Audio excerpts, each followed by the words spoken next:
Nchini Mali, jeshi limetangaza kuwa limefanya mashambulizi ya anga siku ya Jumatano Machi 19 mwaka 2025 karibu na Gorman Rahol katika jimbo la Timbuktu.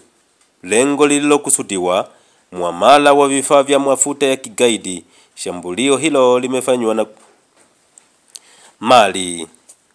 Jeshi lafanya mashambulizi ya anga katika jimbo la Timbuktu. Nchini Mali, jeshi limetangaza kuwa limefanya mashambulizi ya anga siku ya Jumatano Machi 19 mwaka 2025 karibu na Gorman Rahol katika jimbo la Timbuktu. Lengo lililokusudiwa ni kwamba muamala wa vifaa vya mafuta ya kigaidi. Shambulio hilo limefanywa kwa mafanikio makubwa, kwa mujibu wa taarifa ya jeshi la Mali, ambayo haikubainisha hasara yoyote kwa upande wa binadamu.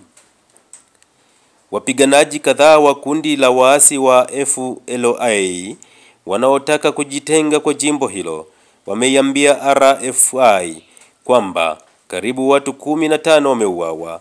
Wafanyakazi wa Songhai ambao walikuwa wakipakia, kulingana na vyanzo hivi, bidhaa mbalimbali. Matoleo hayo mawili hayakuweza kuthibitishwa na vyanzo huru vya kiraia.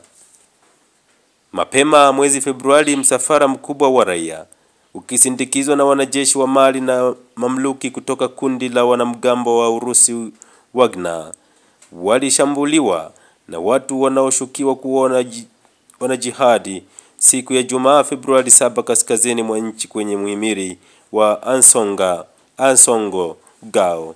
Kulingana na vyanzo kadhaa, zaidi ya raia 30 na askari waliuawa.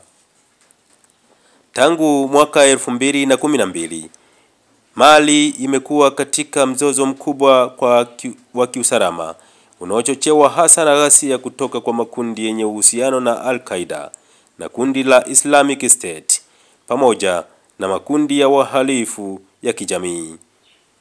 Nchi hii ya Sahel inatawaliwa na wanajeshi tangu mapinduzi mawili ya mwaka 2020 na mwaka 2021.